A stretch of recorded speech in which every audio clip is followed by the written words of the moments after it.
Dragonfly blessings to all of you wild creatures out there, zipping through the night, gathering your gold from the hidden trenches that have been hidden away for so long that you're finally coming into who you truly are.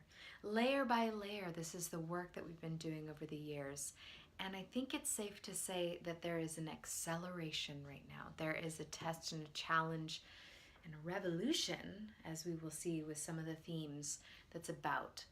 So what a great time to look at the stars, to look at the planets, and to see what gene keys are giving us insight and clues right now.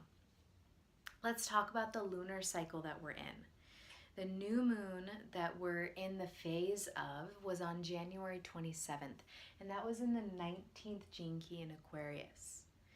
Now, from codependence to sensitivity to sacrifice, we're moving from codependent patterns, coming into our own independence, tuning into the subtle intelligence of our core, and then we're dropping into that deeper realization that we are an interdependent network of creation.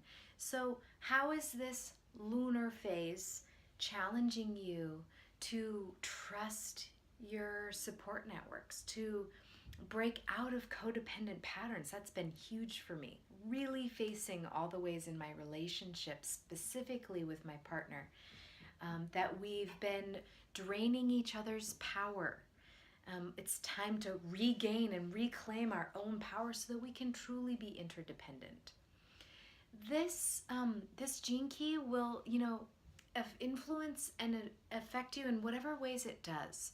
For me, on the new moon, I did a ritual where I was tuning into the elementals, water, earth, fire, air, on such a deeper level by inviting in their intelligence and tuning in more subtly to their frequency.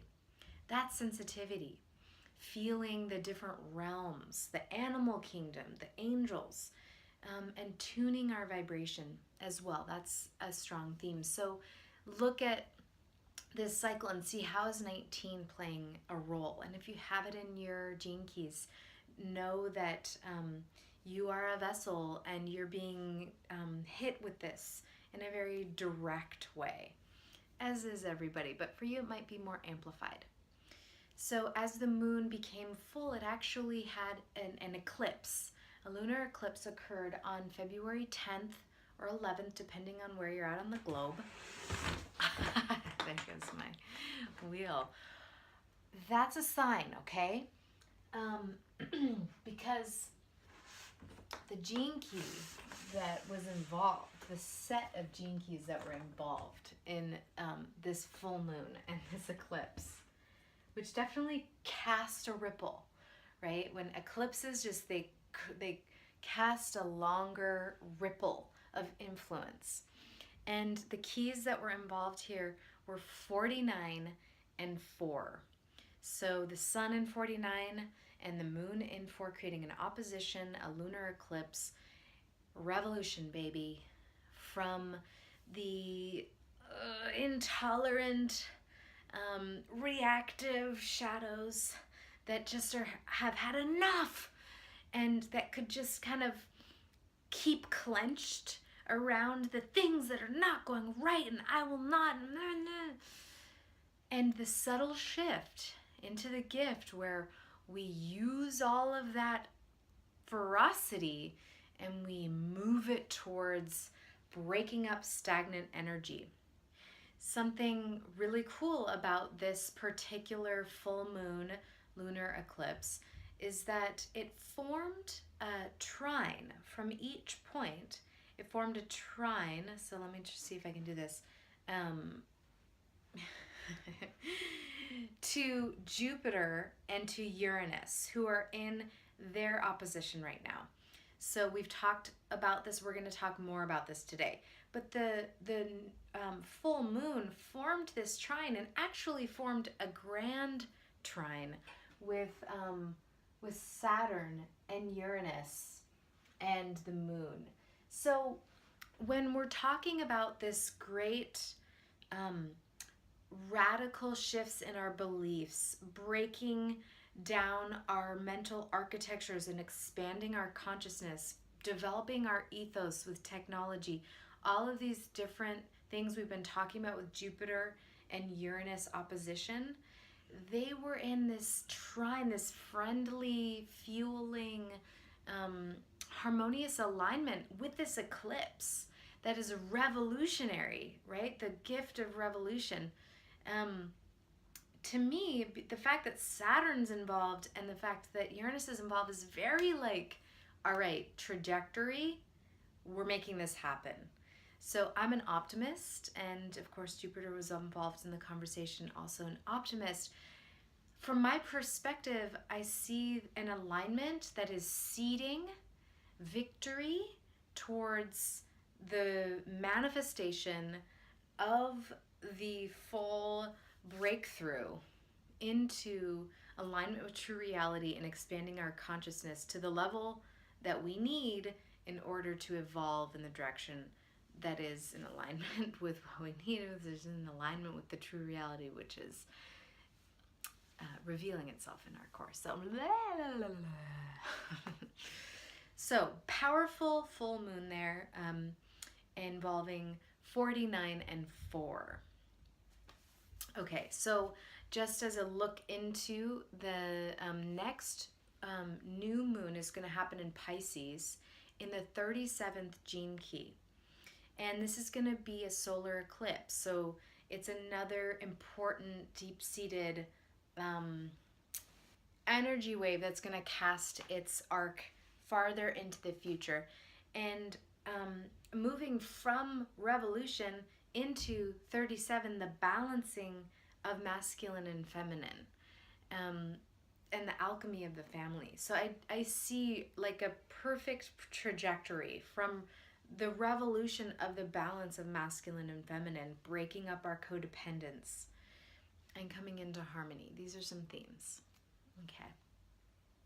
So Pisces, sun's going to be entering Pisces in the next couple days, and there's a big rush of Piscean energy.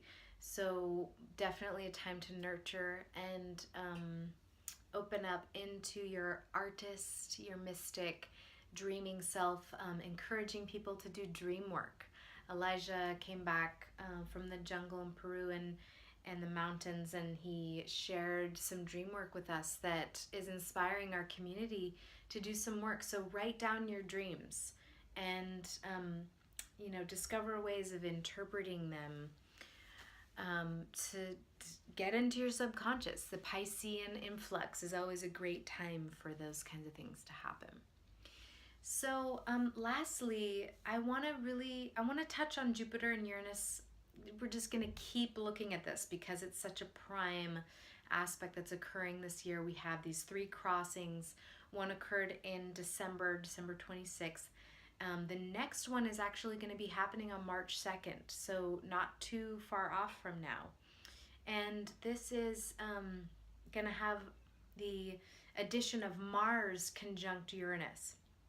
So there's going to be some added energy here. And what I want to share about this today, which feels relevant, is, I feel like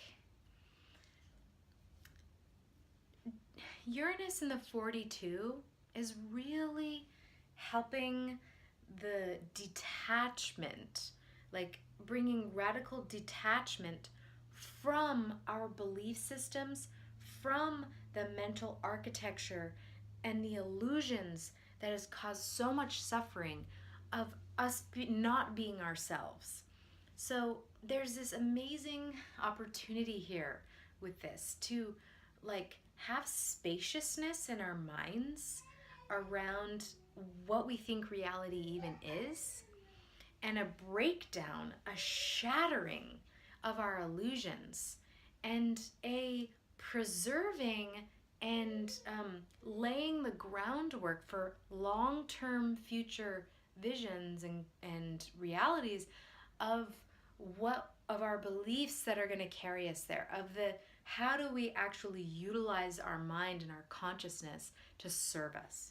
So Jupiter's all about expanding consciousness. What are the ways that you expand your consciousness? See things from new perspectives. Aligned in the 32nd gene key, this is very much dealing with pruning the garden, preserving that which needs to, would serve to live on, what we're preserving for the next generations, and what we're letting go of.